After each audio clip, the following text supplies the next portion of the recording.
Um, we're live. All right. Okay. Can we get peace bell real quick? That's going to be in a few minutes here. So Okay.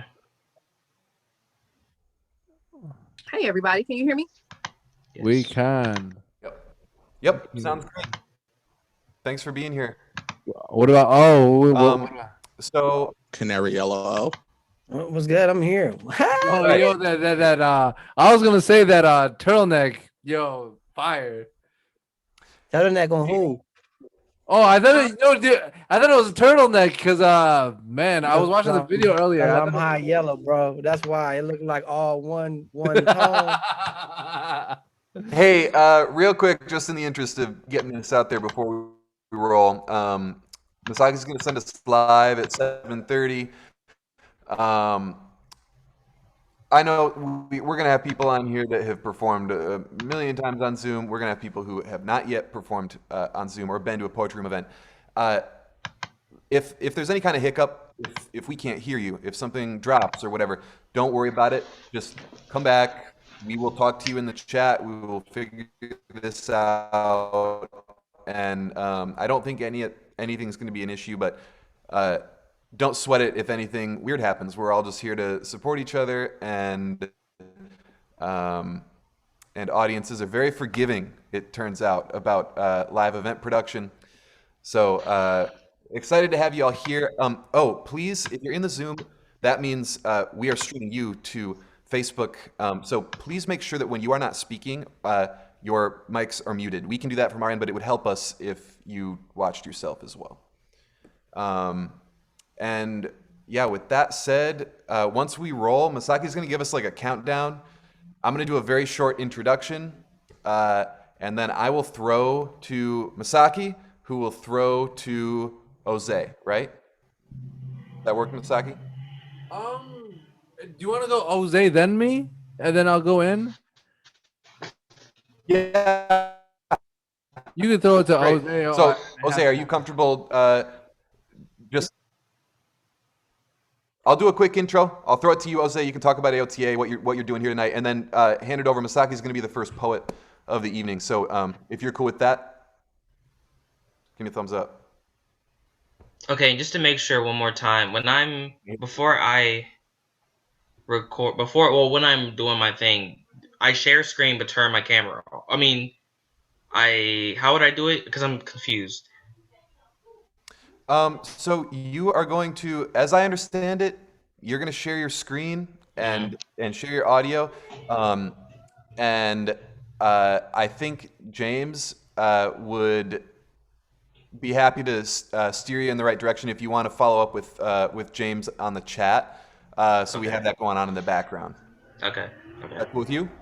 One more question. Can y'all put in the chat the Facebook Live link so we can post it on our own stuff? We will do that. And Jose, that definitely looks like a turtleneck. It's just no other way around it. I thank you for that because I just clicked the live button. It is about to go. Okay. Yeah, so if you want to check that out, and I am about to make Dylan. Are you the host yet? I'm a co-host, so I'm all set. Yeah, you got me here. Jose, that definitely looks like a turtleneck. Yeah. So hey, we are live and on the internet streaming worldwide here from the Robin Theater. Hey everybody, thank you for tuning in. Dylan Rogers here at the Robin Theater. We are back here for another wonderful poetry room showcase tonight, and I'm very excited about this one. Some of my favorite Lansing artists are here with us. We have some wonderful poetry in store for you tonight. We have some great hip hop, and we have some wonderful music being performed by homegrown talent here from Lansing, Michigan. So thank you all for tuning in. We're here in Zoom. We're now on Facebook. So if you're watching there, we highly encourage you to comment, share, all that. Whether you're here in the Zoom meeting or on Facebook, we'll be keeping an eye on that. We're gonna roll through our lineup of 8 or so performances, and then we'll do a quick Q&A with our very special guest, Propaganda. Very excited to have them here tonight. If I didn't mention it already, this is a collaboration between All of the Above Hip Hop Academy and the Poetry Room and the Robin Theater, playing a little role in the background here, trying to help pull it all together. And we're really excited about that. Tonight is a free event to attend, although we will be dropping any minute now links to a donation site. Really easy to contribute to a donation link here to support the programming that AOTA does and to support more events like this happening. I've talked more than enough here. Thank you once again for being here. It is my pleasure to introduce one of the people without whom this event would not be happening, the director of All of the Above Hip Hop Academy. Let's hear from Oze Moore. Peace world, what's going on? My name is Oze Moore, but Dylan just said that, so no need to reintroduce, but I did it anyway because that's part of the formalities. Anyway, welcome to the event, Sky's the Limit. Like Dylan said, this is a collaborative event between the Poetry Room and AOTA. If you do not know who we are, first let me give you the website. It's www.alloftheabovehiphop.org.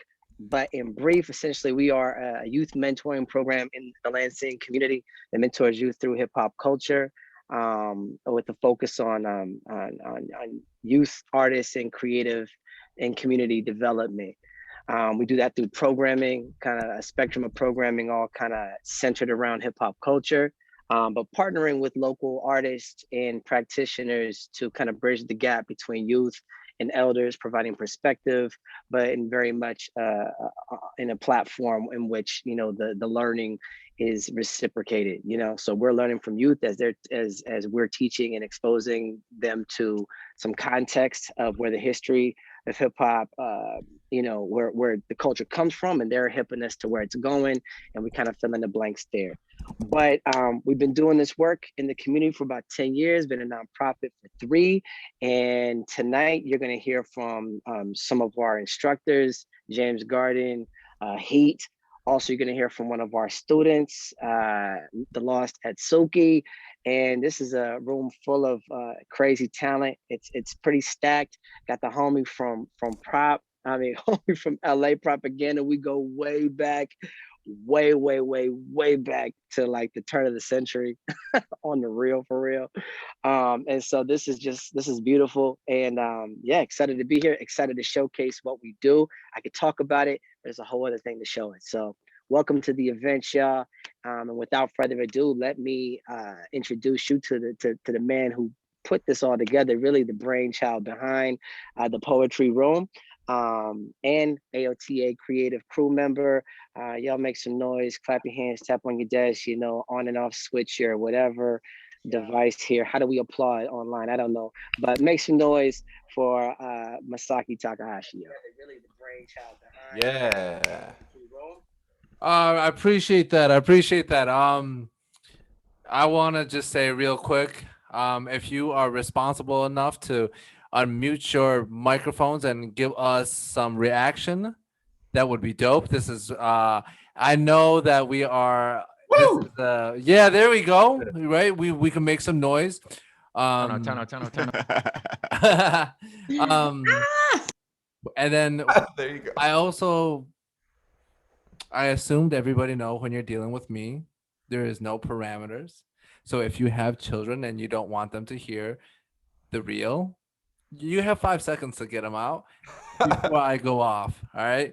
And that's why the lineup is the way the lineup was set up, because I'm here to talk some shit and you might get your feelings hurt. Then I put on the most encouraging hip hop artist, rapper, James Gardin, to make you feel a little bit better.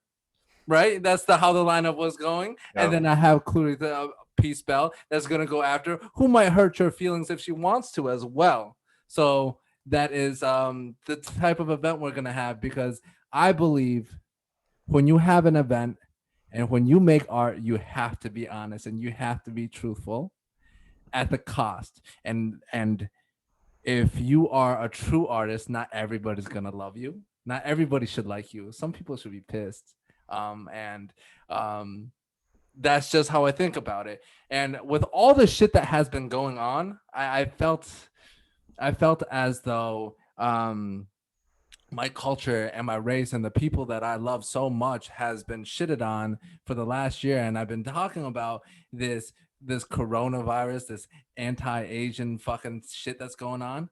And I feel like I have to, because this is my platform, that I have to talk about this. I have no other choice but to fucking go in. And I want to say that, like, sometimes people don't, when you are me, they're like, hey, we kind of want to use your culture for some fucking trend, like the fox eyes. Sometimes people wear prayer beads not knowing what the fucking prayer beads are, and like, I'm like, yo, fuck you, like, really, like, but you want to just use us for your fucking like dragon lady fetish. And I'm not playing that. And sometimes people don't know what that appropriation may do and the damage that they cause. And I'm very proud to be who I am. I want to say I am a chink to the fullest. I am like everyday Asian, and I am gonna go roll in on these PF Chang Asian motherfuckers who don't stand up for themselves. And the family hasn't been the same since you moved in. The money has been coming in slower. My uncle has been drinking more. His bones been creaking a little bit louder. The fan in the kitchen seemed to always be buzzing for someone to come in. We spend more time putting paper bags into plastic bags than filling it with food. We've been pinching pennies. School shopping this year hasn't been the same. No shoes with a check. No new shirts or shorts. We just didn't need them this year, I guess. You get to introduce yourself, but we did try your food. It doesn't have the same taste. No cookbook, no courses, no residency can translate generations of culinary traditions. It didn't make my tongue tingle with memories. From your hands, you could never cook any meal resembling my childhood. The teasing, the shame when they said our food was made for savages. Your hands could never comprehend that type of cut, that burn, that grease, that oil. The other reviews rave, calling you innovative and cultured, but it's not your culture. They say the service is great, but I think it has a Pilgrims killing the natives feel. My God, where I could swear our service has that Sunday feel, where my aunt fixes a smile on her face to distract you from her broken English. They say she can't get her R's and L's right, but they never criticize you for taking what is ours for someone else right. See, you can make a business off of another person's culture, and you could have whatever excuse you may want. Call your food fusion. I call it refusing when you know nothing about this culture. Stick the chopsticks vertically. Hope your business dies. My uncle says your food, 太咸了. That means it's too salty, but maybe I am too. Whoa. Let's go, poet. Yeah, and if you hear like a line that you like, you could go rewind. And it's up to the person if they want to do it. So hopefully the person up don't get too distracted. I don't think you could do that while James is rapping because he's going to get off beat. But if he can, that'd be amazing. And I think that like for everybody who is watching and it's supporting, I think that is great moment for you to really be an ally. Mentorship is so important because like I growing up, it's not like I saw another Asian person, especially in the school system. Like sometimes being an ally is just being supportive and allowing somebody else to take the stage and having those opportunities. Like I see like James, I see Jose, like they are mentoring other people. You know how beautiful that is? Like I go to like schools, I don't ever charge them because I go, hey, what happens if there is another person? And I try to bring all my friends there and I go, hey, when was the fuck the last time you saw an Asian motherfucker teaching poetry and telling you to like speak your truth? Because I know that like I love hip hop, and the first time I learned to really like stand up for myself was because of hip hop, right? When I was young, I was 15, 16. I saw Jin on BET Freestyle Fridays, And when he got these like punchlines used against him, when he had these Asian jokes, he'd always hit you with a really fucking dope rebuttal. And I wanted to learn that because I never wanted to fucking have that said to me again, right? So the outbreak poured all over the hallways, flooding with freestyles, biters with their teeth marks all over another person's rhymes. The realest MCs always stay ready to spit some sick shit, walking into the lunchroom with punchlines like concealed weapons ready to draw if someone starts banging to the beat of grinding on the lunch tables. Emerged on national TV, a chinky-eyed rapper cloaked in oversized hip-hop gear, freestyle battle contenders for 7 straight weeks, and crowned champion, inspired me to have my own voice and rebuttals to anything xenophobic or racist. I learned to have an adrenaline rush for any enemy to get crushed. I learned to have confidence in times that were ominous. My sharpened tongue, the best shield and weapon. Figuring out figures of speech when they try to disfigure me with off-color comments. I cleared the air and deflected every bullet with humor. I became so immune to their attacks. But today, I don't have a back pocket punchline, rhyme scheme, or rebuttal to flip this global pandemic. When they say I look like the source, words of hate has turned into harassment. Paranoia has turned into boycott of family-owned Chinese restaurants. Rampant misinformation has turned into the greatest deformations.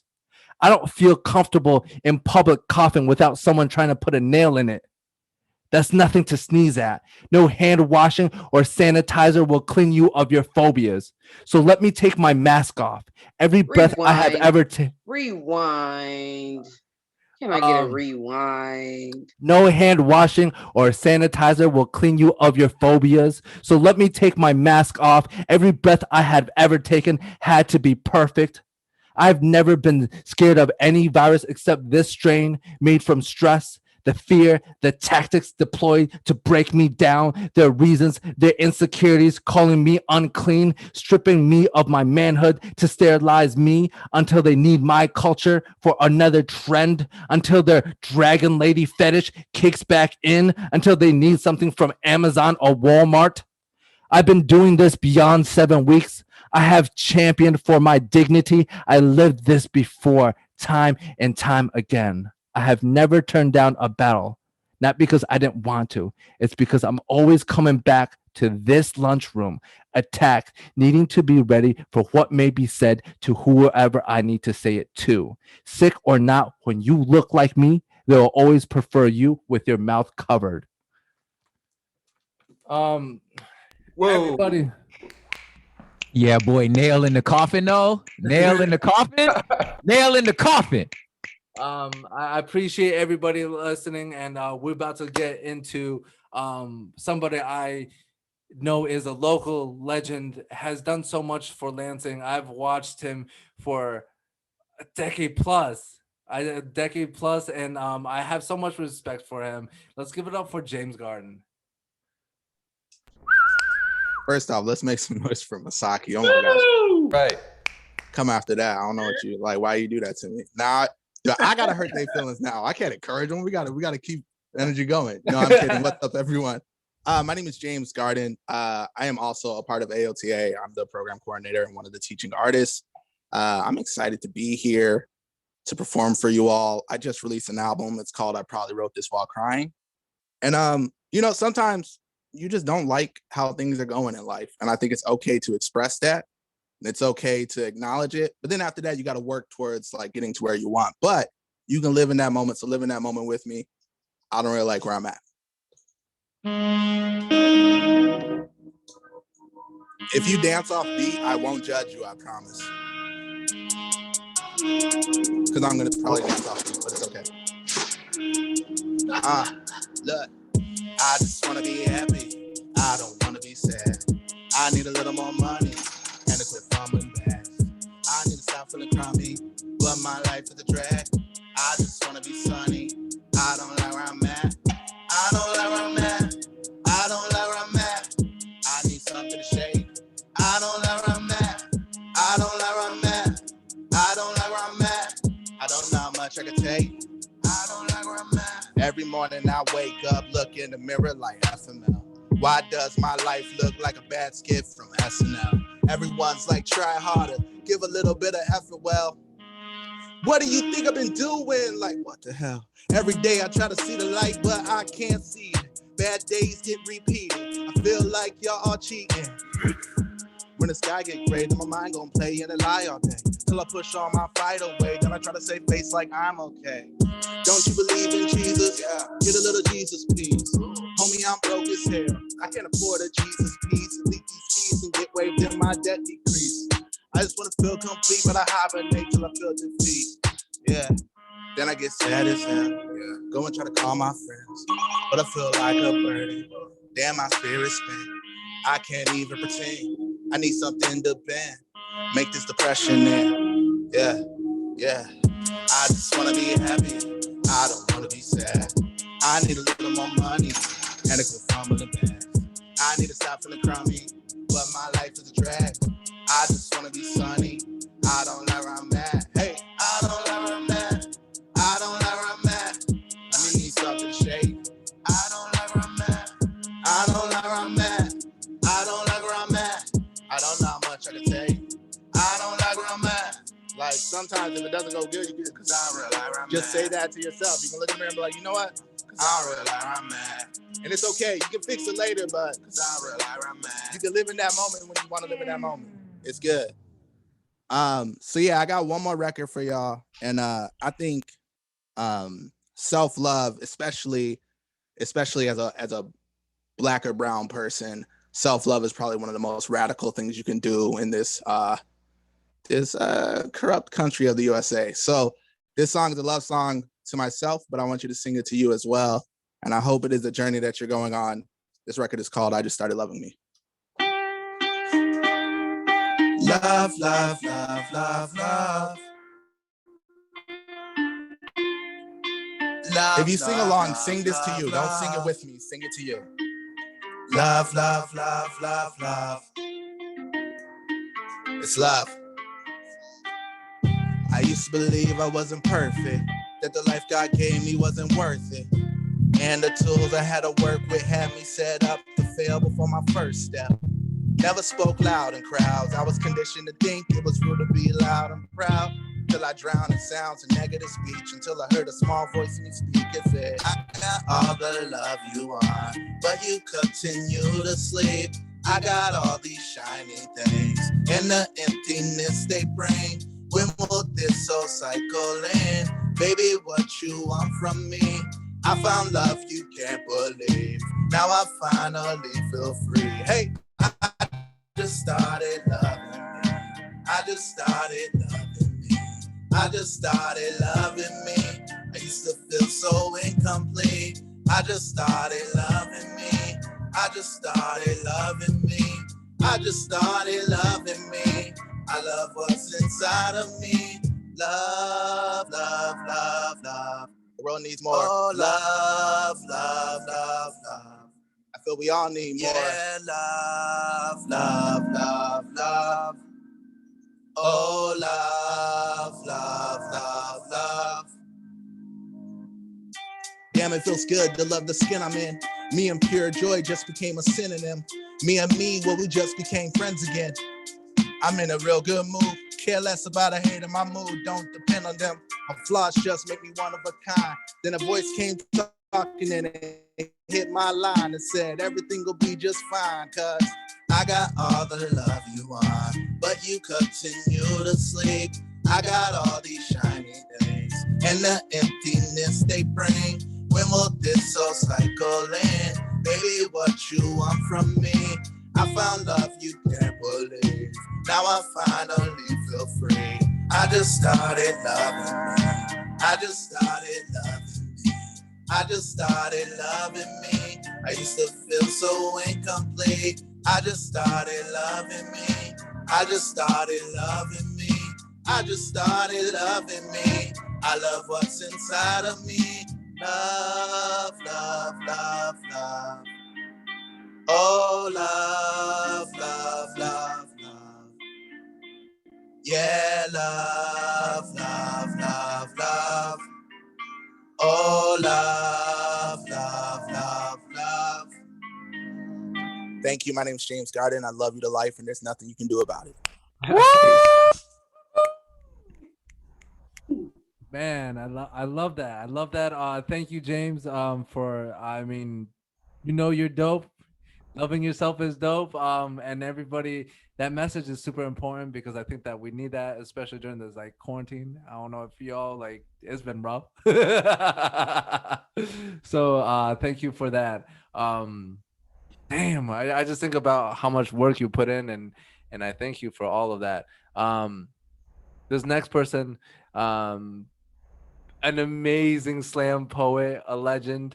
Once I did this slam poetry competition. It was an invitational with T Miller, and I've never been to a competition where I go, I'm so happy to lose. So let's give it up for Peace Bell. All right. Oh, Masaki, you're too kind. Thank you all so much. This is so dope. So dope. You all have been amazing. Masaki's off the chain. Rhoda just finished. Those are some amazing songs. Like, I know I'm gonna be singing love all night. Love, love, love. So dope. Thank you all so much for having me. I'm gonna do some old shit to me with probably some new shit to you. This first piece is called Selfie. I take a multi-supplement of selfies every day. That stand in line on my Dropbox for months, even years, waiting for a judgment day. I go back, review the moments I failed to put into words. They speak subtle into my deficiencies. I slough through all the irony, touch up my face, restore my look on reality, sunblock my skin from all the racial exposure, the heaviness of society I carry in the under eye bags I haul my nights asleep in. If the sight of my sons alive will return with the morning.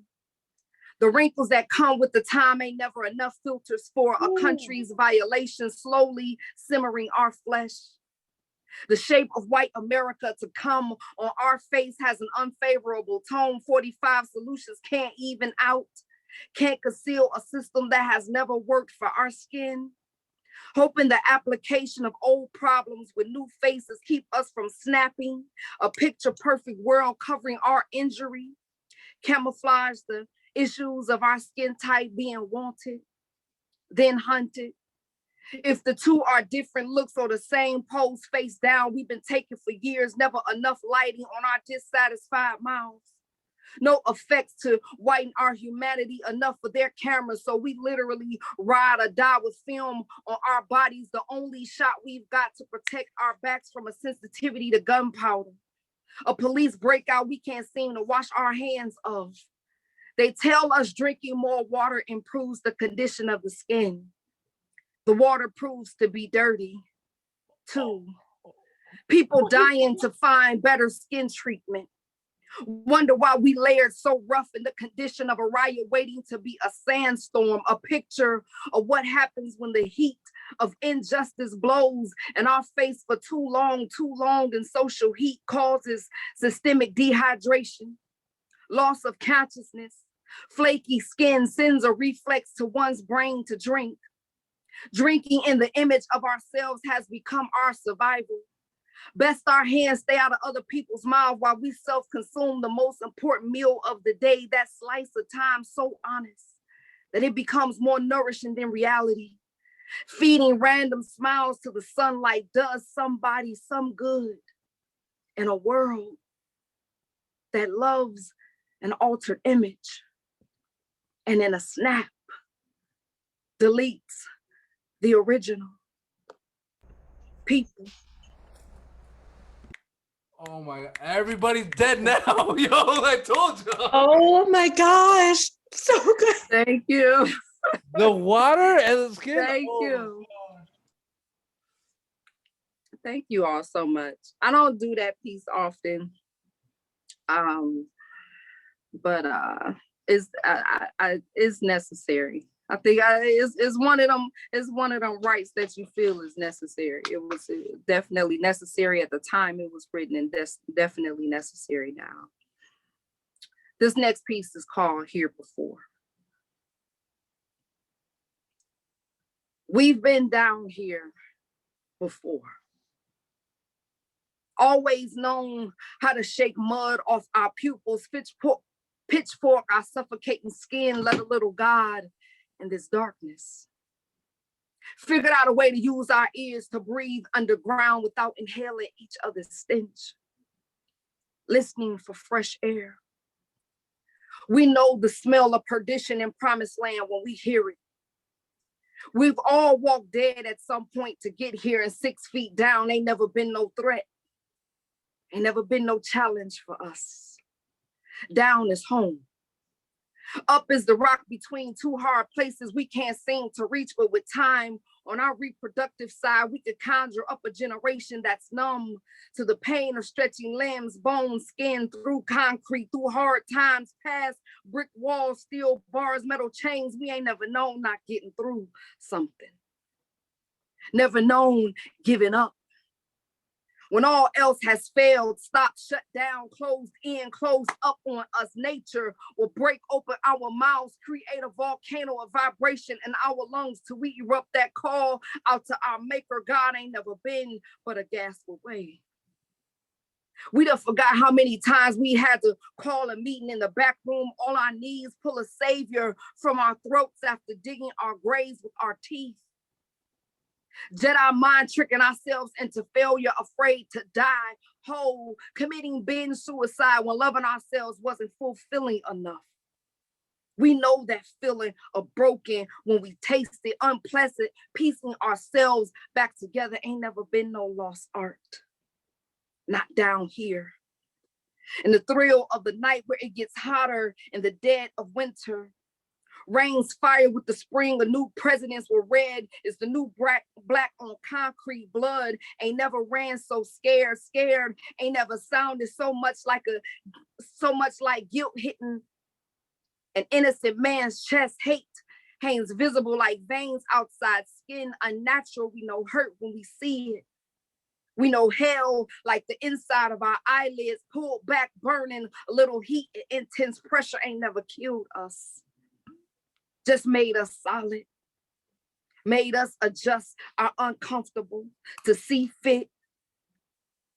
Till hell no longer satisfies our empty, till empty no longer resembles absence boiling over on our lips. Spit the truth on our self-induced flames. We ain't overcome all this way to settle, to hang, to burn, to choke, to linger, to die down here playing it with the devil. Has got to come to an end. Somebody has to lose. God damn it, somebody has to win. Thank you all so much for having me. Whoa. Thank you. I appreciate you. Masaki, thank you so much for the invitation to be a part of this great event. Thank you for even showing up. You a legend. Are you It's amazing. Peace Bell on all social media. Come connect with your fam. I love to connect with you all. Thank you. Oh man, just knowing you and you being such an awesome person. Thank you so much. Absolutely. We'll have I'm gonna throw it to Oze and no actually after this one. Sorry, I messed up. Up next we got a super dope mentor. When I posted about the showcase, I got like a message go, oh man, this guy has some dope ass tutorials on making beats. I was like, it's so amazing because like I didn't know. I will be honest, I didn't know about him until like this showcase. And when you get to when your friends go, oh man, this guy's so dope. That it's. I was like, yeah. So let's give a call for They Call Me Heat. Yo, what up? Can everybody hear me? Give me a thumbs up if you can hear me. Good. Yeah, They Call Me Heat, just music producer from Jackson, Michigan. I reside in Lansing. And yeah, you can follow me on pretty much all social media. They Call Me Heat. TheyCallMeHeat.com. You can subscribe to me on YouTube. Yep. Almost at 20K. So help me get those subs up. Let's go.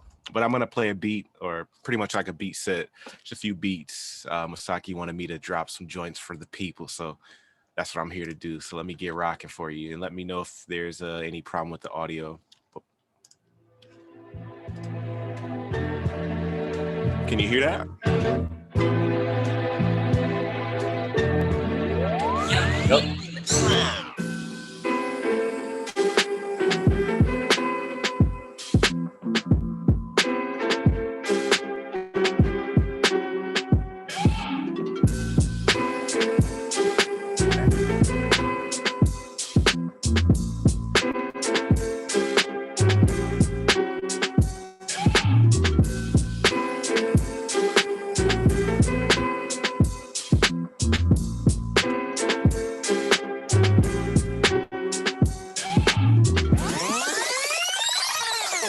So that one right there is called Smile. That's from my latest Heat Bumps 2 beat tape. And you can listen to it on Spotify, Apple Music, pretty much everywhere you listen to music or you stream music. I'm there. But I'm going to play the next one. It's from the same beat tape as well. It's called Tone Deaf. Not really tone deaf, but it just fits the name. You know, I mean, it fits the beat, you know.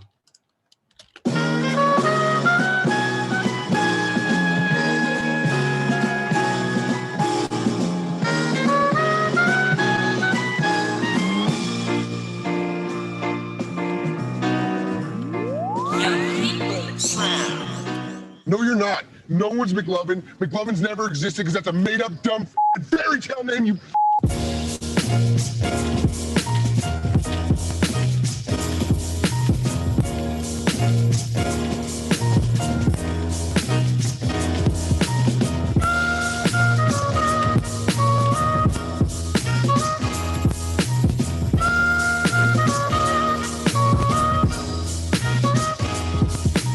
You guys give up or you're thirsty for more?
So yeah, that one right there is called Mob Ties. That's actually from my first Heat Bumps beat tape series.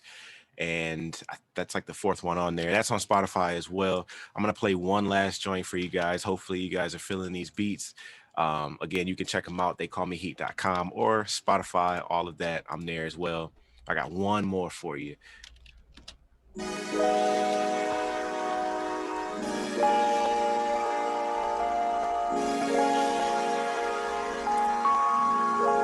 The Beat Majors.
Yeah. So yeah, that was me.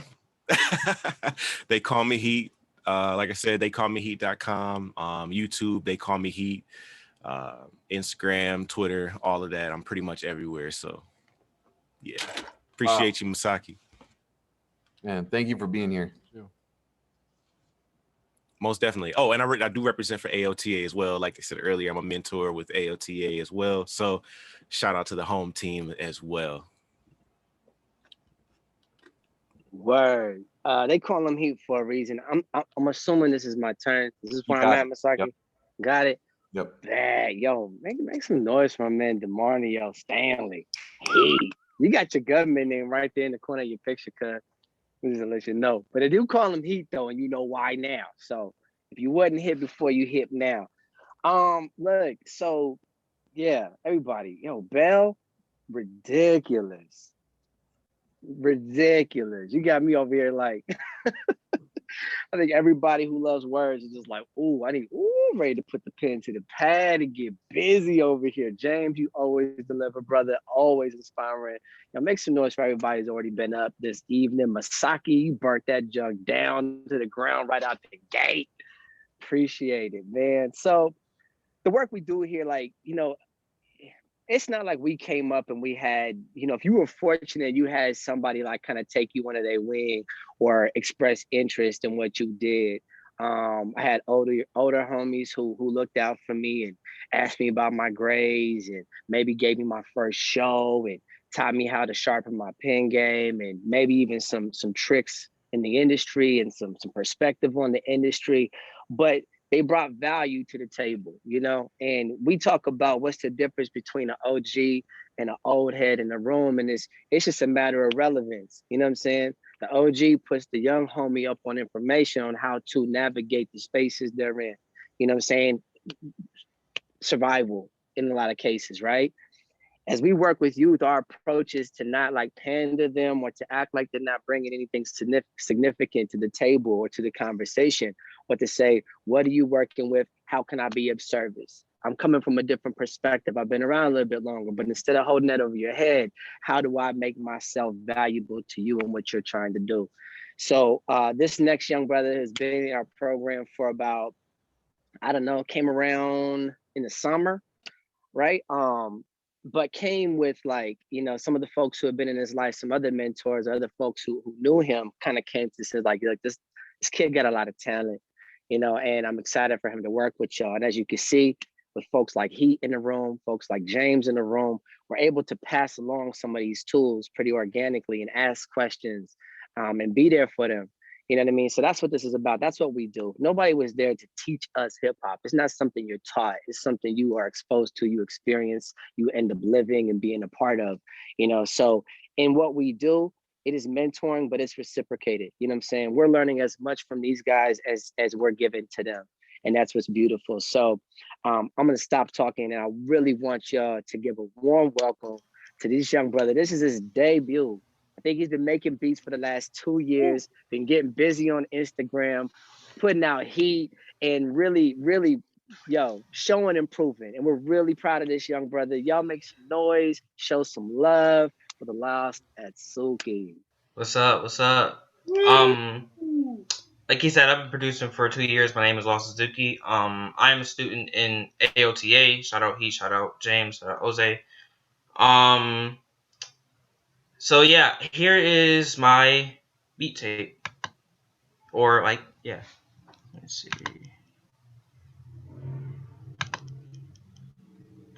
Share.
Y'all wanna pull up on me? Pull up on me.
Woo! Yo.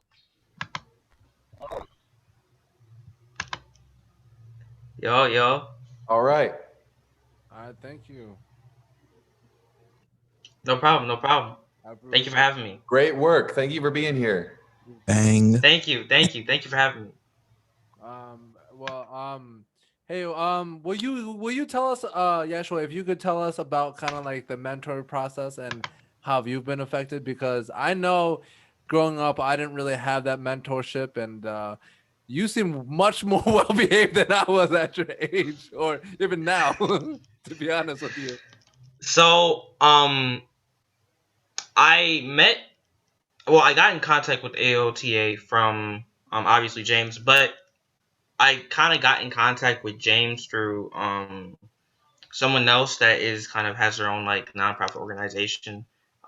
Patrick, if you know Streets 517, I've worked with him, and he basically got me in contact with James, and I was talking to James a little bit before I joined AOTA, and James hit me up a while back and was telling me, they have AOTA obviously, and they're doing Zoom. So I was like, let me join this and see what's going on. So I joined, and honestly, I love it. I think just being able to be a part of an organization like AOTA and being able to be a part of just a community where there's different artists, there's different people from all type of backgrounds, being able to make different types of music, and being able to work with these artists is just amazing for me personally. And I say they helped a lot, especially with like helping me be able to like promote my music in a more less fabricated way, more of like a sophisticated way where it's not just so like bland and oversaturated, to where I'm able to promote to my fans and to promote to other people much more than I was beforehand. That's amazing. And what has music, real quick, before I let you go, I want to know what music has done for you in this case, and as you as a person, real quick. I think for me personally, I just think for me, like, music has always been something that I've loved ever since I was little. Um, but I would say music, it kind of just really just drives me, no matter like what it is. I think that's the biggest thing. Like, music is something that drives me. Um, no matter like what type of day it is, no matter what I'm doing, I have to listen to music at some point or some way. So I think that's what really has helped as an inspiration. Hey, what's your Or has inspired Instagram? me. My Instagram is Lonoris Atsuki. I could put it in chat if you want me to. But yep, that's my Instagram. And I also have I also have a SoundCloud, which is Lost Atsuki. Same with YouTube, and same with Spotify. Yo, Great. y'all are so amazing. Y'all, so if y'all want to rap, buy some beats. Don't make me want to write some 16s again. Oh man, this is so dope. And that's the thing. I really think that what AOTA does is amazing for the mentorship, and you can see that with Yashua and how much he loves music, and the mentorship means to people, especially when you're a person of color. I know that I didn't get it, and I believe that like I would probably be a much proper person if I had that type of mentorship. Um, um, this next person was a very big on a big prop fan, and I'm so excited to have her join us because flooded my entire inbox with like bunch of like videos of prop and podcasts. Let's give it up for Kelsey. Woo! Hey friends, my name is Kelsey, but you can call me Kels. This is my cat Maverick, if you can see him. And yeah, Lansing born and bred, and because it's the poetry, I'm not gonna give caveat. So this is some new shit. New shit. New shit. Okay, New it's shit. titled "It's Okay to Not Be Okay," I think. My logic doesn't make my tears any more dry, or my breathing more steady, and my pulse slower, or my arms wider when offered a hug I don't believe I deserve. I have imposter syndrome for the wicked. There is no rest for my weary defense mechanisms except for the numbing in form of binge watching, endless drawing, teeth clenching, and news blasting, and my world's crashing and my body's breaking down, and the body broken for me is the Eucharist, and my future is the dawn of a new horizon. And it dawns on me that my pen is a weapon, or maybe an invitation for innovation. And that invitation I don't want to write, but the letter is fully addressed. And sorry, the letter is unaddressed, but fully written. And I'm sitting in my power suit and my shoulder pads and feeling like I don't belong in this room either. But I give the presentation how I'm going to get my shit together. My power presentation points to me being hijacked from March to God knows when. Nobody knows how to self-care themselves out of being re-traumatized. There is no control group for this psycho scenario. We are all test subjects to new triggers and apocalyptic life hacks and survival of the wokest. What kind of Hunger Games bullshit is November going to bring us this week? Compassion burnout is eating me alive, and I'm settling for survival and scraps and leaving the thriving for when I can count on breathing as a consistent resistance to the battleship with the anchor on my chest. And the waves keep getting louder and my stomach becomes more sour, and I don't have a prettier, eloquent way to end this poem. Maybe the fact that I write this is evidence enough to suffice that I'm on thin ice with my devices, and I got to get off screens and battle the machine that is the analog, and the dialogue is in my mind's eye, and that I'm baptized by a fire, and I'm my failing flesh, and I'm a mess. But this is the mess I know. And it goes to show that I'm trying to stop lying to myself about being sad, and that being sad is all I'm facing. And I'm erasing what's really eating up me inside. I don't have a pretty way to end this poem. Thanks. Woo. All right. This is some older shit. Oldish shit, yeah. Shit. New shit. Oh shit. New shit. Oh shit. Okay. It is entitled "Girl with Grit." Let me tell you something about a girl with grit and magic. The duality of pain and power, saint and sinner, the complexities of being fully alive and fully a woman. For it is deep and wide and beautiful and mighty and lovely and entirely exhausting to keep this half-hearted, happy-faced grin going. She breathes in and out the same way the streetlights flicker at midnight. The emptiness of her heart feels like a silent cathedral. The acoustics are just right, and God is still in motion. She is still in motion. It is wholly here, fully present in times of need. Every part of her is art. From the tips of her toes to the top of her head, she is a miracle and a masterpiece.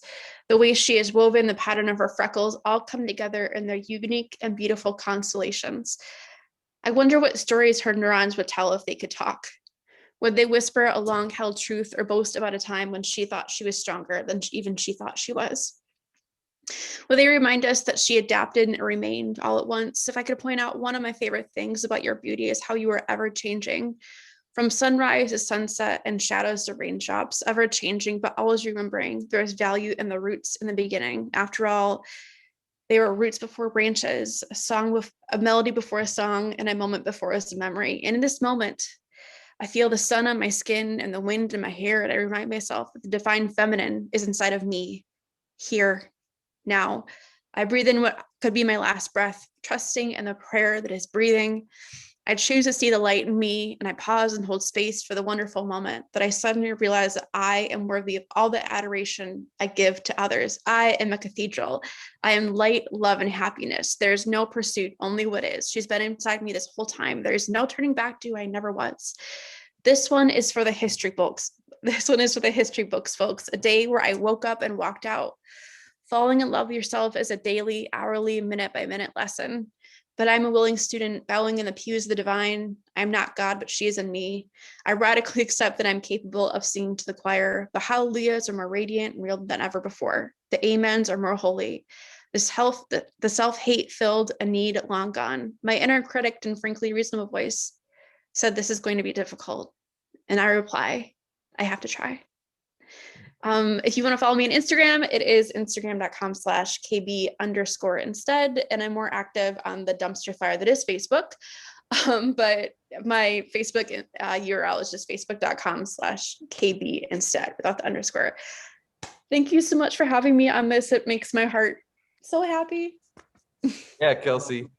Thanks for being part of this community that is the Poetry Room. Always glad to have you here, and I love to see people excited for these dope features that we get, and the work that you put in for yourself as well, and promoting your work. Up next, we got this amazing talent from the Cup C team. Super proud of her and all the work that she does to make herself better. Let's give it up for Julia. Thanks, Masaki. I'm so happy to be here. Everyone is so incredible and so inspiring. But the loose theme is ambition and motivation. So I have two new shit pieces on that tonight. This first one is called Why I Write, and it's written after a piece by Terry Tempest Williams. 6th grade literacy night was the first time I read a poem aloud in front of people. When I finished, my science teacher came up to me and said, "Julia, I didn't know you had that in you." I didn't know what to say. I think I just smiled back. I write because I want them to know. I write because I hear a voice. I write to wake that which stirs in me. I write to move the static. I write because I no longer dance. I write to my memories. I write to my body. I write because I still do not know how to eat. I write as a means of self-preservation. I write as a means of liberation. I write to spite capitalism. I write because I am more than potential. I write to erase the internet. I write to finish the puzzle. I write because it tastes good. I write because it hurts and it heals.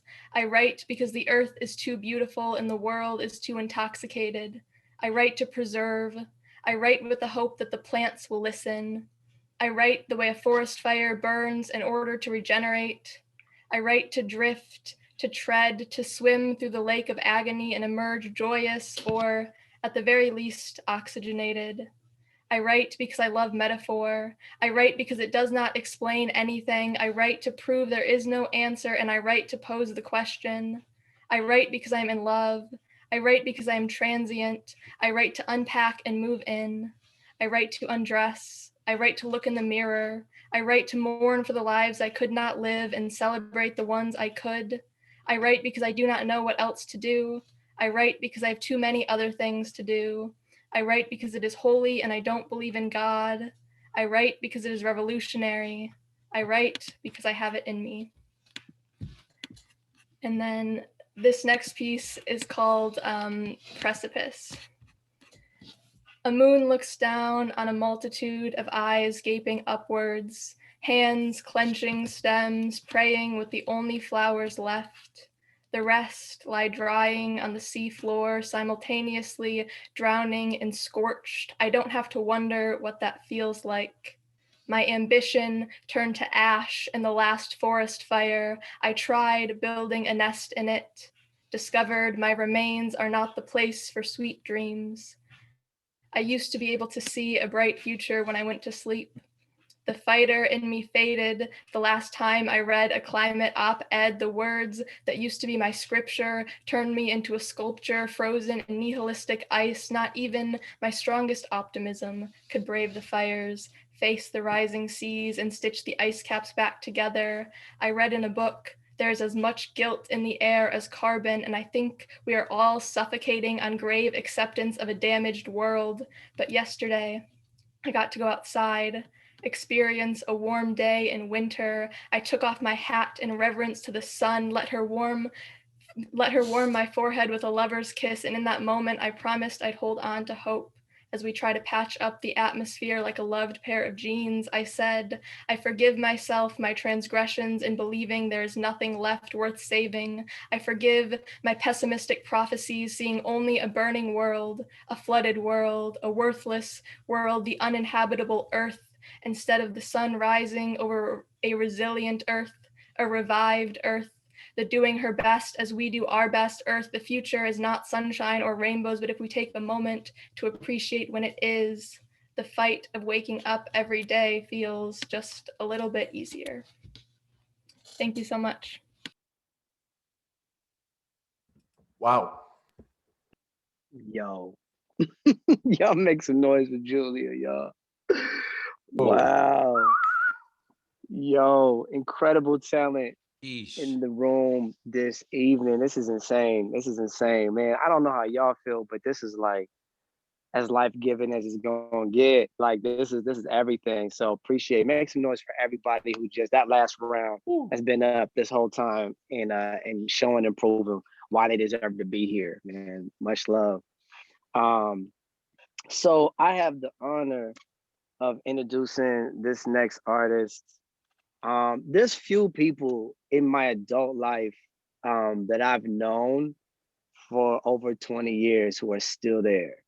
You know, first time I met this brother was in Everett, Washington. Came up with a crew named Glory for the People, and we did an event around the way from the crib. And this brother was not only nice on the mic, but he was nice on the poetry tip. He'll wreck you in a cipher. He'll wreck you in a variety of ciphers, you know? You want to rap? I got you. You want to dance? I'll slay you. What do you want to do? Like, what one of the most talented people I've ever met, bro. And I call this man my brother. We've kind of grown up with each other, looking at each other across coasts and up and down coasts. And this brother is inspiring on so many levels. And let's talk more, dude. I want to introduce you to my brother, the giant, Mr. Propaganda, y'all. What's up, snap. y'all? Y'all ready? Man, you can't have no kind of, it's just reading someone's bio while you standing there or like having an intro like that while you being watched is just one of the most awkward. It's just so hard to hear only people way to talk. get you. It's the You know only what I'm way saying? to get you, bro. Because I usually don't believe in awkward. affirmations. You know what I'm saying? I usually don't believe in awkward. I'm like, whatever. Man, honored to be here, dude. You know, you know, same thing. Let's talk more too. But first, you know, man, I miss these like weeklies and monthlies of like poetry open mics. You know what I'm saying? That I spent most of the entirety of my 20s and half of my 30s because I got married, so I couldn't be out every couldn't be out every Wednesday and Thursday like I used to. You know what I'm saying? But I spent the entirety of my 30s going to, you know, Friday Project Blowed, Wednesday, you know, Foundation, you know, Thursday, Mike and Dim Lights, you know, Monday Poetry Lounge. So like 4 out of the 7 days of the week, I was at something like this and just hearing the sort of caliber of artists, you know what I'm saying, coming out of a place that, you know, isn't Hollywood, you know what I'm saying, that isn't like where everybody expected. You know what I'm saying? You know what I'm saying? So but you pop into these cities like this, you know, and in these spots, and you're just like the caliber of the artists, you know, it's just so inspiring. So when everybody's always asking me like, yo, who's your biggest influences? You know what I'm saying? What artists like change it? I'm like, I can probably guarantee you've never heard of them. You know what I'm saying? Because they showing up right here and they not worried about being stars or famous or something like that, but they just barring up all day. You know what I'm saying? So I appreciate just the caliber that's happening right here. I appreciate Jose sticking to all the above. I remember you having the idea and sketching it, you know, literally in a black book, like, hey, this type of thing I want to do. And it's like, oh, cool. Yeah. Hip hop mentorship. Okay. It's cool. You know what I'm saying? It's like, no, seriously, I'm doing it. You know, so just seeing that seeing this get to where it is like super dope. But anyway, yeah, Propaganda, South Central Los Angeles. I live on the east side now, and Boyle Heights area. Coffee nerd, father of two daughters, girl dad, and let's get into some work here. This poem's called 2 minutes and 30 seconds. Okay, so let me take this jacket off because it's doing all the Russell stuff. All right. So in 2017, for 2 minutes and 30 seconds, we were on Pangea. One land, one nation, one planet. And I and my ancestors were the same age, 2 minutes, 30 seconds. We saw how small we are. We saw how privileged we are to see how small we are. We saw black was beautiful. And if you just let black be black and it blocks out the light reveals the brilliance it didn't even know it had. You know, we should trust black more.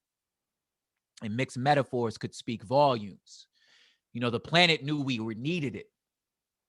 We were 2 days away from Nazis marching on American soil, spitting the most vile irony on the American myths, the greatest generation rhetoric. We were 3 days away from cars, driving into peace, white lives matter, blood and soil, appropriated Polynesian mosquito repellent turned white hood, tiki torches turned burnt crosses, frat boy uniforms in all khaki, which were kind of funny though.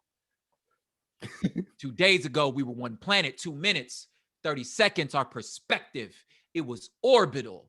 And wouldn't you know it, when you look back down at Earth from space, the word America ain't written across the ground. It don't look like the maps.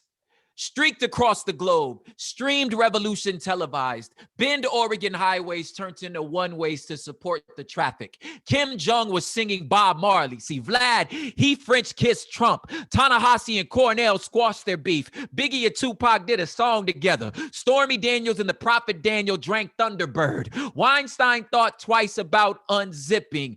Elvis and swing dancing finally admitted to being appropriators and gentrifiers. And Meek was set free early, 2 minutes, 30 seconds. I straightened my side eye at them stupid little red hats and hippie white girls with hula hoops. Who cared about traffic on the 405? Heavenly bodies just showed off their curves and beautiful stretch marks. Space can be so sexy. We let our appetite for destruction satiate for a second. Traded our guns for roses, 2 minutes. 30 seconds. Was you too cool for the glasses? Was you too stupid to not look directly at it? Did our president actually look directly at it? Every expert said, don't look directly at it. Did you laugh? Hey, but you ever made out with somebody you know you shouldn't have? Hey, you ever touched something you know you wasn't supposed to touch? Hey, you ever seen an eclipse? You ever been to Stonehenge? You ever felt connected to Mayans and Druids at the same time? Dogons, Egyptians, Etruscans, Ethiopians, 2 minutes, 30 seconds. Have you ever experienced something that was so far above you and was going to happen whether you was there or not, yet it felt like the entirety of the cosmos conspired just to show you something about yourself? 2 minutes, 30 seconds. I just hope some of us will be around for the next one. So if you didn't gather, that was about the full solar eclipse in 2017. And it's a funny story. Like a lot of my poetry, I try to make stuff, even the hip hop stuff, besides like I pound mics. You know, a lot of the stuff I try to talk about is it's very observational. Like I still fancy myself more of a sociologist than anything. And like, where I'm like, let's just observe ourselves and go, hey, dude, this is us. Like, the fuck are we doing? You know what I'm saying? So this was like, yo, it's like legit a true story. I remember I was on the freeway and, you know, I showed my California by calling the freeways so I was on the 405. And Mercy, I don't do that apparently. So I was on the 405 and I'm driving hella slow with my head out the window, and I know everybody else on the freeway doing the same thing. And we're just like, stupid. We should just pull over. Like, this is so dumb, you know? And so we just pull over. And I remember I'm pulling over and I'm looking at the sky. My neck bent all the way to the sky, standing next to total strangers. And we're all just like in awe of this thing that's happening above us, you know? And I was just like, look at us, dude. Like, what are we? What? It was like for this, like, I mean, it's 2017, you know what I'm saying? So like, you know how hot it was right then, you feel me? So I'm just like, at this moment, we all kind of stopped and was like, okay, wait a minute. Wait a minute. You know what I'm saying? Like, let's calibrate what the hell's happening on Earth here. You know what I'm saying? Get our mind on some beauty. And then maybe when we come back to Earth, like, let's start treating each other a little better, because this is stupid. Anyway, so that's kind of that. Well, that's not kind of that one. That's exactly what happened. This next one is it's a poem about coffee. Dead serious. Just off the 496. I see you, Chaz. Funny. All right. So I got to thinking. So if coffee were a man, it'd be a black man. Joyous, welcoming, warm, life-giving. He wouldn't be for everyone. He's definitely an acquired taste. He's bold and adaptable. He would give of his best for your good and gladly share in the fruits of his grind and sweat. Neither heat nor high pressure would scare him. He would and does flourish come hail or hot water, and he would welcome them both because he knows it brings out the best of him. He wouldn't mind the crushing of a grind because his was more or less poor Lex. His creative process would be naturally washed and sun-dried. He'd be single-origined in regions, specifically North African, yet he'd flourish in multiple regions if the climate is suitable. South Central American, Afro-Latin, Micronesian. He would enjoy working with the indigenous and find love in the beauty and music notes their flavors and cultures might bring if coffee were a man. Be a black man. Shift away by force, and of course forced to grind, and grind he must. If coffee were a man, he'd be exhausted, yet expected to get everybody woke. He'd be seen as the cure for the morning blues, yet wouldn't nobody play his. His second visit would feel much more like appropriation rather than appreciation. He would feel like he had been working in fields, making gourmet from scraps, treasure from trash, only to get his meal handed to the same hands that handed him over. If coffee were a woman, be a black woman. Bold, strong, delicate, elegant, complex, well-traveled, actually exponentially more complex than fine wine. Remember when she went abroad? Turkey, Vienna, Spain. The collaboration was amazing. She'd be sun-kissed and naturally washed, cultured with a refined palate. She would thrive in regions others don't. Elevation don't scare her. See, they can't breathe the air up there. If coffee were a person, there'd be this haunting sense of irony. What was this once centuries-old practice of the populace became a global craze save only for the pompous? How could something so black be so white? She would be heated up and watered down and mixed with cream and artificial sweetener because they can't stomach her purity. To them, she too bold, she too bitter. But the purists say they like the black in her, right? The black only. If coffee were mother, she would lead well. She would say that there's a fourth way where black and white and brown can dance, swirling, creating beautiful latte art. And we could cold brew some experiments with nitrogen and mocha, and the collaborations would be amazing. If coffee were person, he'd say, profit off our farmers' backs, or use their faces for marketing for folks that don't want us in their country in the first place. If coffee were person, say that there is a better way where pressure and pain can bring beauty, and collaboration would bring new flavors. If coffee were a person, they'd say that there's a way that we could dance. Good morning, let's dance. Wow. It's the coffee joint. Oh, super dope. Thank Super you. dope. Yeah. So again, observational, you know, just one day you're just like, you know what? I kind of feel like coffee. No, literally, I feel like I'm coffee. Anyway, thank you. Everybody did 2. Is that standard for the feature, or am I supposed to do more? You tell me. If you like to do more, that'd be. If you want to do 1 or 2 more, that's up to you. No, I don't want to waste nobody's time. I could do as many more as you want me to. So let's go. All right, we could do that. Let's see. Coffee. That one. There was a request for 20 years. If you Dude. take a request. 20 years. Okay, let me do I have that memorized? I could, if y'all give me a second to pull up the words, since we doing the since we on the Zoomies, you know what I'm saying? I could cheat it. Like usually I don't perform stuff I ain't got it memorized, but I just haven't performed it in a while. So I will do that. Yeah, 20 years was another one of those observations. You know, you just like, I wrote it on the 4th of July. This is me opening a Google Doc. Right. Usually this is when like I'd be like, yo, DJ, can you play something while I let's do some sort of witty banter? No, we got it. We're here. It's all good. That was funny though.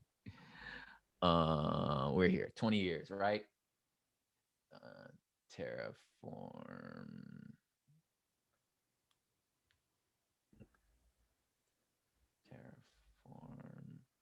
Real quick, while you find that prop, let me just remind everybody, this is a free event. And we getting so much game and so much quality. Find it in your hearts to donate to the cause, to support what's happening here, to support the Robin Theater and the Poetry Room, y'all, and AOTA, what we're doing. So just a quick little reminder. Appreciate y'all. Thanks, Jose. Thank you. Yeah, that's good. 20 years is in there it is. All right, here we go. Okay. I'm glad you did that. Now. Okay, so 20 years. 20 years, but you know, who's counting, right? 20 years. Sister endured a said marriage where she ain't really have a say in its original arrangements nor the terms thereof, but for 20 years. This man beat her senseless. And somehow or another, she managed to muster up the quote unquote bravery to stick around, because one day he decided, you know, maybe he shouldn't hit her no more. Now, granted, that was due to outside pressure, which threatened the sides of his pockets, right? But he stopped nonetheless. The damage is done. And on their 40th wedding anniversary, they decide to throw the hugest of shindigs, inviting all of their friends, sparing no expenses. And she is expected to smile, celebrate her husband's greatness, and talk about how far they've come as a country. I mean, as a couple. With a reminisce and run slides about all the great the great triumphs of all the wonderful lands that they've stolen, that they've conquered, that they visited on vacation. It's going to be great. And in a still silence before any of the guests come, you could hear the creak of the wooden floor as he caresses ever so gently the small of her back and says, babe, look how far we've come. I know those first 20 years were rough, but these last have been good. Maybe let's not bring up the past because they separate. Why would you want to separate? What is she supposed to do? Well, simple. She's supposed to stand there in her pretty little red, white, blue dress and hold her sparklers and act like the first 20 years ain't happened. As if she's not suffering under the thumb of the mental walls that he done built. Oh yeah, he ain't hit her no more, but he don't have to. The scars do all the work for him. I love that line. I mean, the police, the support group really helps to keep her in line. I mean, she really kind of ain't been the same. Her hip, it's not really been in the same place, so she walk a little weird. Her jaw is slightly ajar to the left, so she smile a little crooked. Yet she compared to the other wives and say, you know, she ain't as pretty as the rest of y'all are, but she look at her and say, I don't see color. I don't see beauty. She is to enjoy her newly found rights to vote, right, on what's for dinner. I mean, she lives in a big house now. It's kind of good, or it's at least better. She should pat her man on his back. Tell him he's the greatest the greatest person in the world.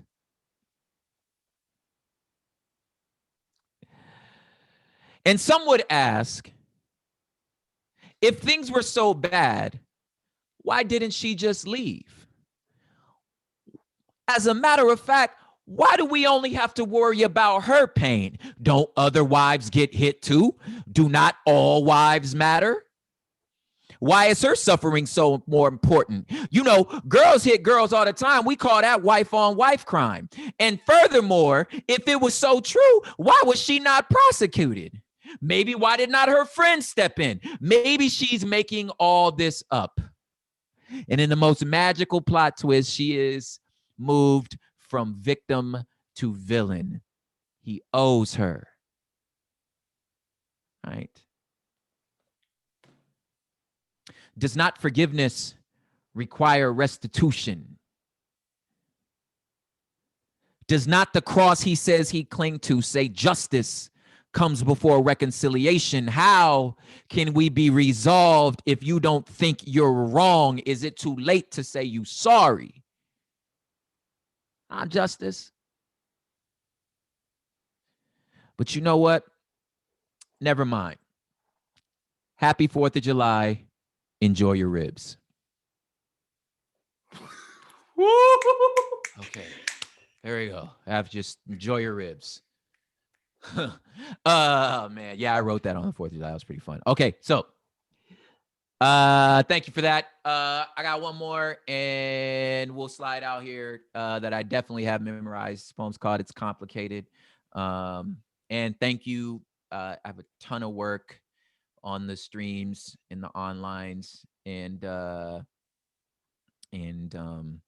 you said it ain't boil them either. You talking about the ribs? Don't boil the ribs.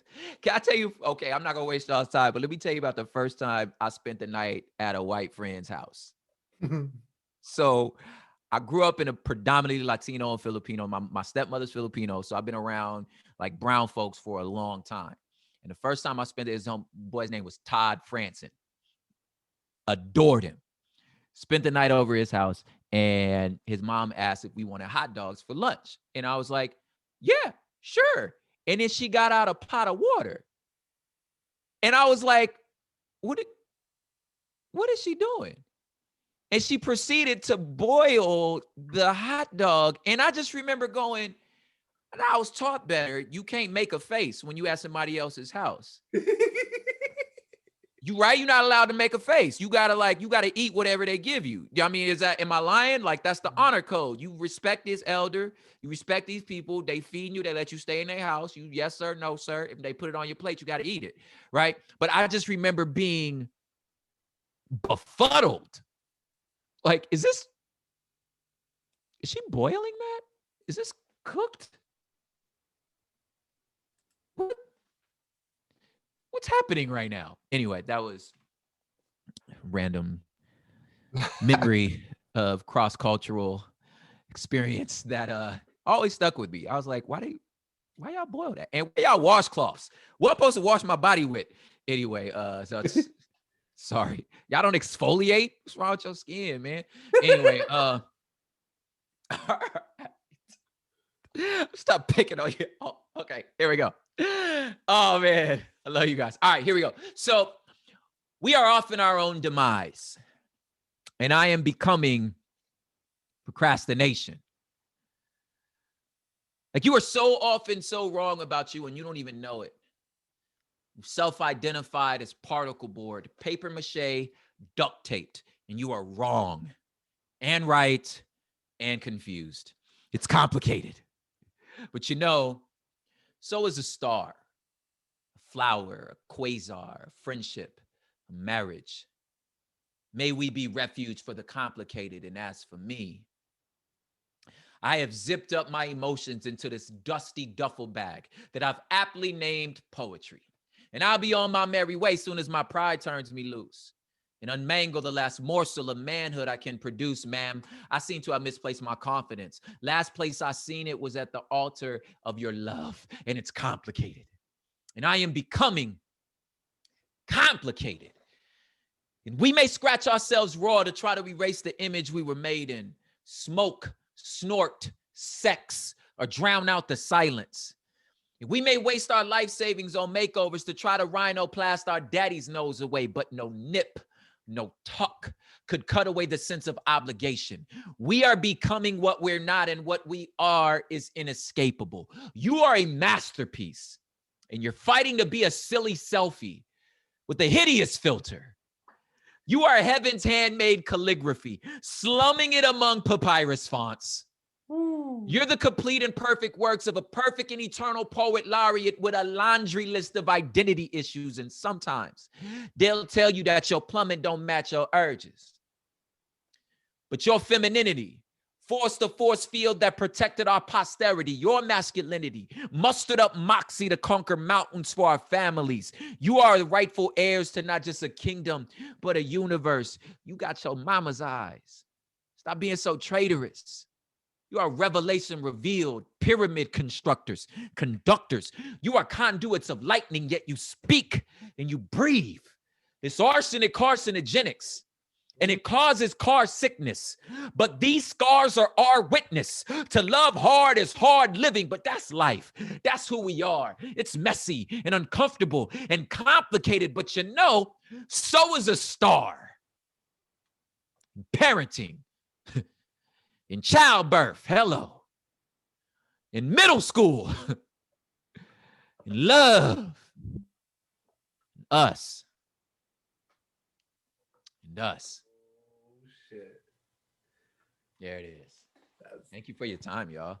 Whoa, let's give up for Prop. Woo! Thank you, guys. That is that West Coast rhyme scheme that I love. Florida had the best rhyme scheme. The West Coast changed rap forever, especially in the battle scene. Oh yeah. Man, will you? I know that I'm gonna open up for everybody to talk. Everybody, if you're watching this, please donate because it's amazing to have after school programming. You see how it has affected Yashua and how people are better.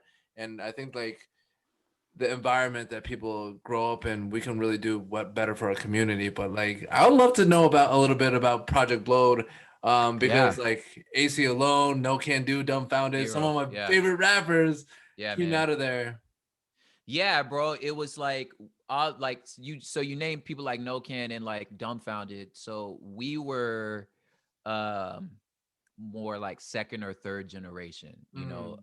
That first generation of ACs and abstract roots, they were a little bit further north of this thing called The Good Life. That now there's a documentary on Netflix about it.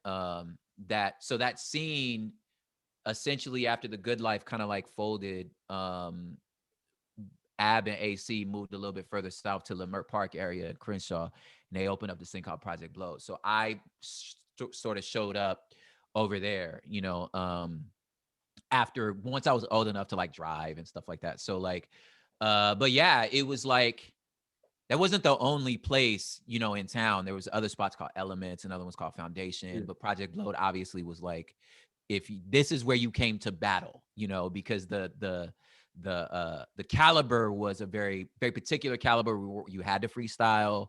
It had to be original. You had 4 bars, you know what I'm saying, to prove, you know what I'm saying, that you could keep the mic, you know what I'm saying? So you didn't get to choose the beat. you didn't choose, you know, you was like, and I don't care how crappy that karaoke mic was, you better learn how to pierce your voice through it. But some of the, I was actually thinking about it recently, like it was so much more than hip hop, man. We talked politics, theology, science, humanities. Like it was a brilliant time, you know what I'm saying? And people like disagreed vehemently. And a lot of us were from like rival hoods.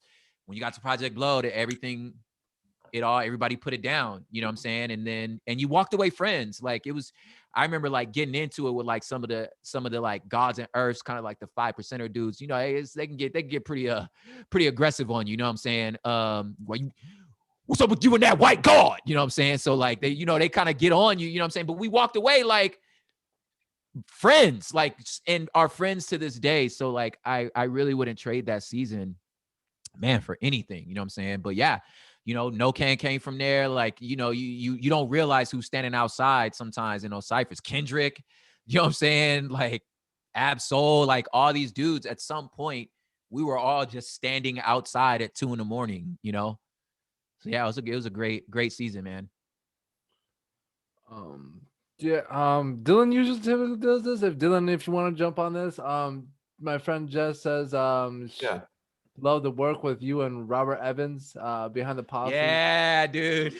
Yeah, we have Zach asking, why didn't you ever rap on Behind the Bastards? Love Robert, but he gets a little dry sometimes. He's a little dry, man, because it's his show. You know, you're not trying to like take it over. And then it's like knowing that audience, you know what I'm saying? You kind of don't want to be like a trick pony to them. You feel me? I'm just saying I'm that audience and you could have rapped, it would have been. Oh, okay. Well, that's different, man. You know what I'm saying? There's a few crossovers, you know what I'm saying? But you don't want to like, I never called for it, you know? Like, and he's dope, dude. That dude's like, their whole team are like some of the dopest people. But yeah, maybe one day, at some point I want to write a rap for him to do.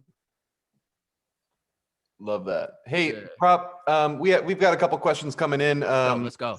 Just little questions here. I'm wondering, we have a question from Chad who says, tell me poems like that coffee one go through 100 revisions. What's your process look like for something like that? Well, let me turn on this light real quick. Let's see here.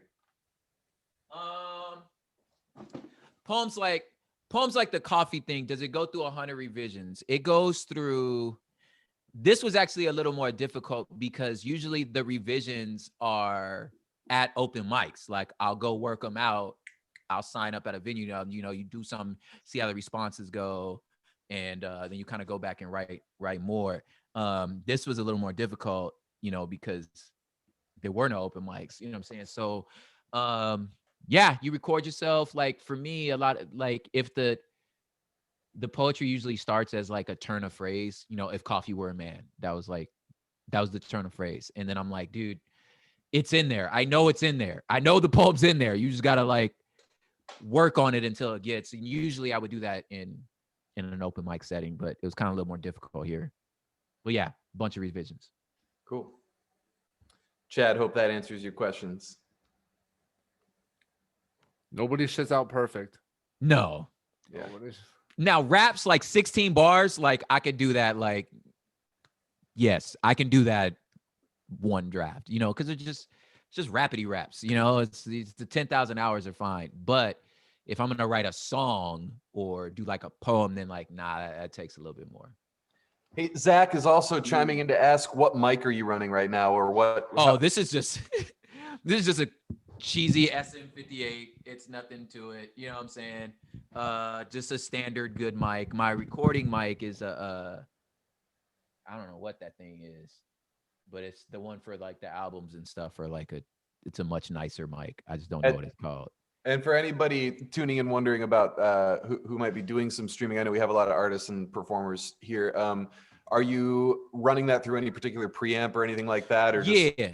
So the main one for like recording vocals is like the Apollo Solo thing, like the Universal Audio Apollo Solo joint for that. For this, for something like this, just like a Zoom or like a podcast recording, I just got like a Scarlett, the 2i2 red Fosgate joint. Yeah, just two channels, nice and clean. and just a SM58 with a little popper stopper. You know, this like you can't. It's just a good mic. Like you just can't go wrong. Yeah. I've got like 6 of them at the theater, and they're in concert. Well, when we're having shows, they're in constant rotation because Can we hey Dylan, can we pull up Kelsey so she can ask her a question? Because I know she's been dying to ask a bunch of questions. Somebody asked about King's Kaleidoscope. I'm actually wearing their shirt too. It's funny. Anyway, Kelsey. Hi. Yeah, I was gonna say I saw your Camp Kaleidoscope shirt. Yeah. So I feel like you have so many like intersecting identities in terms of like academic, poet, podcaster. Like there's so many things, and I feel like in order to be a creative and to be an artist, you kind of have to live like in a way that's like a bit raw. Like you have to feel things, you know? And I'm curious to know, with all of that, like I've been listening to like the What Do You Know About Grace song from the newest Kaleidoscope. And it just is like, I feel like I soak in that song every single time. You know, and I guess kind of getting like, I'm a progressive Christian, and I feel like a lot of times holding on to Christianity and holding on to the reality of what's happening in our world it's so complex. And I'm wondering, as someone who is kind of in that world of like Christian and quote unquote music and all your other interdisciplinary, what keeps you holding on to faith these days? That's dope. That's a great question. Because you know what I'm saying? Loaded question. You know what I'm saying? So here's I'll try to make this as not like wordy as possible, you know, but it just kind of takes a little bit of unpacking. But like, first off, I think I had the experience where almost every category that I'm in, someone else said. Like, I didn't say it, they did. You know what I mean? Like, and I know Jose kind of went through the same thing where it was like, I mean, I made music I believed in, and if this is what you want, I guess that's what you want to call it, that's fine. You know what I'm saying? So, and I also like, for my own health, I just don't argue over it. You know what I'm saying? Like what someone wants to categorize me as. I'm like, there's just too much work to be done. There's too much good that we could do in the world than to fight over what team you think I'm on. You know what I'm saying? So like, and that goes to like anything. Like people like oftentimes want a guy for their team. Like that's on that score point for us. That he's one of our, you know what I'm saying? And it's like, I just don't want to feed that. So I don't even engage in it. You know what I'm saying? Now that said, I'm not, it's like, it's obvious what I believe, you know what I'm saying? So like, that's not a hard thing. But what I think specifically to your question about like deconstruction and progressive Christianity and stuff like that, I think those terms are relative in this sense. It's like, you're deconstructing what? Progressive to who, right? And that's if I use a sharp, that's funny. If Christianity and white Western evangelicalism is the only expression of Christianity. Does that make sense? So it's only progressive to them. You know what I mean? Like they and the fact that like they only represent if we're gonna talk about Christianity as a whole, whatever this Trumpian American version, this white nationalist version of Christian, they're not even 4% of Christianity as a whole, right? How these people can convince somebody you telling me a story that took place on the border of Egypt, Ethiopia, and the Sinai Peninsula is a white religion? I don't know what the fuck you talking about. You understand what I'm saying? Like, I'm like, it's African as hell. You know, so for me, I'm like, I'm not concerned about their traditions. So I'm only progressive to them. You know what I'm saying? Like this, because that's their world. Like to me, I'm like, I'm a regular ass dude. You know what I'm saying? My grandma cuss more than I do. You feel me? Like, you know, just the idea of like, the term social justice in gospel. I mean, you trying to tell me what grandma and papa and them showed up at the you know, homeless shelter every Thursday. You know what I'm saying? Black people been helping poor people for years. Like this ain't nothing new.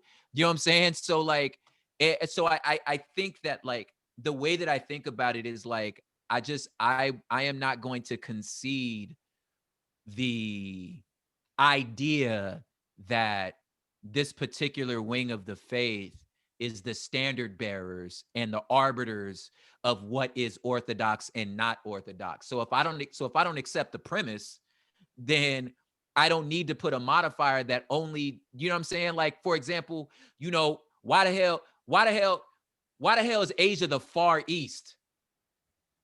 I mean, compared to where? Like, you know what I'm saying? Like, that's, so what you're telling me is you put Europe in the center of the map. That's why we are the Western world and they are the Eastern world. Like, what if I don't reject, what if it's a sphere? The globe's a sphere. How the hell you the center of it? There is no East and West. What the fuck are you talking about? So to me, it's like, I'm not going to accept the premise. You understand what I'm saying? Like, I'm not going to accept the premise. So if that's the case, then like, yes, I follow the teachings of a poor stoneworking socialist, you know what I'm saying, from Palestine. Yes, that's what I do. Wow. So that's kind of how I navigate it. You know what I'm saying? So beautiful. Thank you. Thank you. My pleasure. I hope that helps. So much. No, it does. It does. It does. Yeah. We gotta wrap it up. Okay. Unfortunately, the time is out. Thank you so much. Let's give it up for propaganda one more time. Man, thank you guys. What I like to ask one more question with Yeah. Jose, you the work that you all do, and like I love hearing about like the environment of the West Coast, and I often just tell Dylan like we are doing this thing, and I think that Jose sees it and he's doing it too, in which we are iron sharpens iron. Yeah.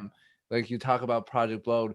Can you talk about like, you know, the work that you two do and what that environment was and how the advice that you would have for this area to kind of create that environment for everybody to succeed?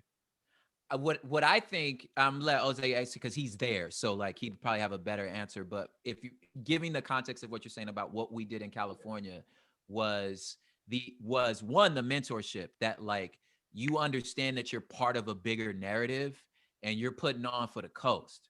You know what I'm saying? And that was like always the answer. The coast has a bar, has a caliber. And if you from here, you already belong.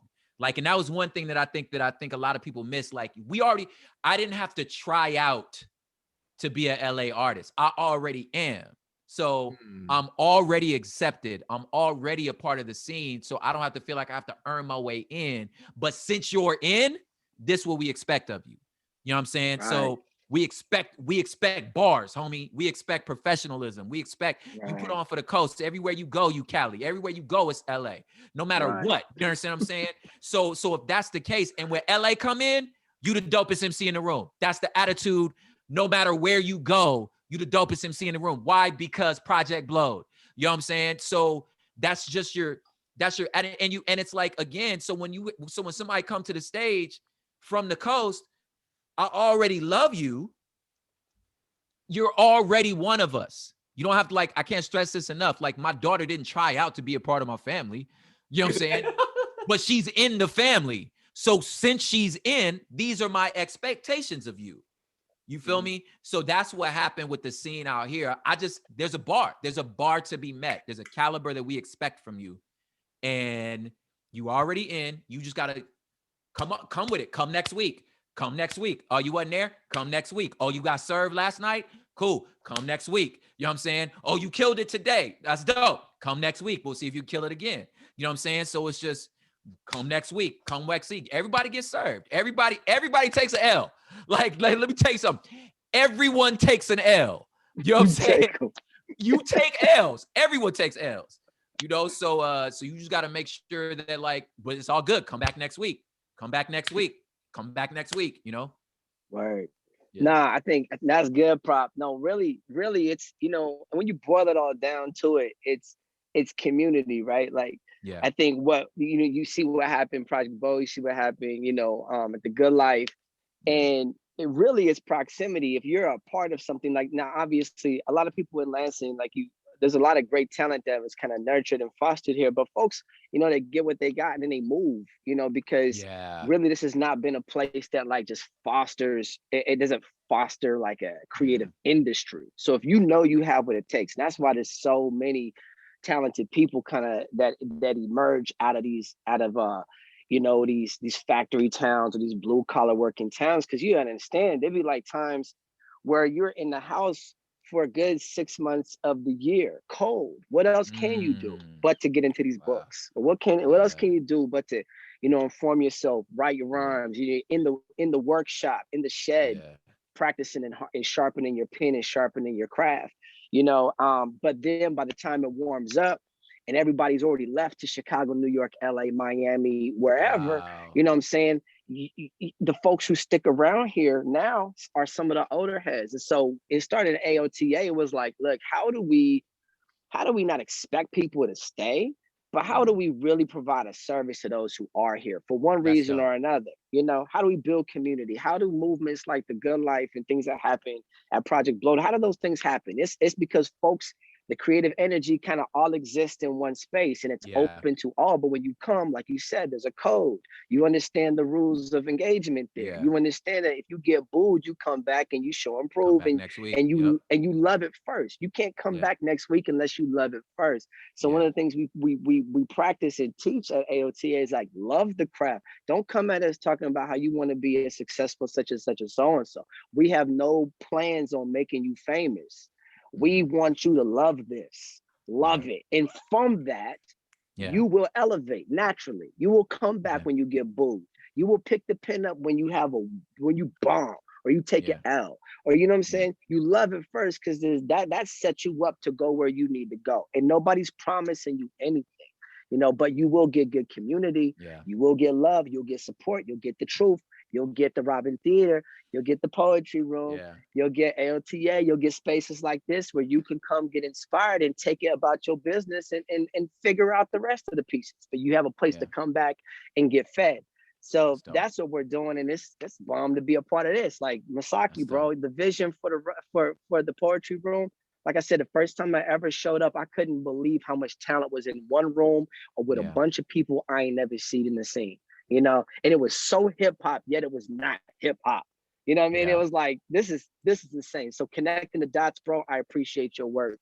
And we got to keep doing this, man. Bro. We got to keep doing this, man. Yep. We're dope. And everybody, if you watching, please donate. And that's what the poetry room was. Like I always said, we're not playing patty cake. If you get your feelings hurt, you got to get back on that horse. And that's how, when you see Prop and you see Jose, and when you hear these stories, the way I am, and I am rough with you all is because I love you all. And like, I believe Prop is smiling because it wasn't like he came out like dope right away. He had to grow to be dope. And the standard that we have at the poetry room, sorry, if you get your feelings hurt, keep getting better, but keep coming back with your feelings hurt. Hey, bars up, because you already look, and that's I feel like you're saying it already. It's like, no, it's already love. You already family, like you're family. So you're come family. Get this truth. So come get this work. You know what I'm saying? We do. Yeah. Hey, we love y'all. Thank you so much for tuning in tonight. Thank you so Propaganda. much. It's been a pleasure. Jose, AOTA. All of our fantastic poets, Julia, Kelsey, everyone, Peace Spell, our AOTA artists who performed, James Gardin, They Call Me Heat, everybody tonight. Thank you so much. Thank you if you tuned in on Facebook. We love you too. And hey, we'll see you next month. We have another event next month, so please tune in. Thank you so much. Thanks, y'all. All right, Signing bye. off.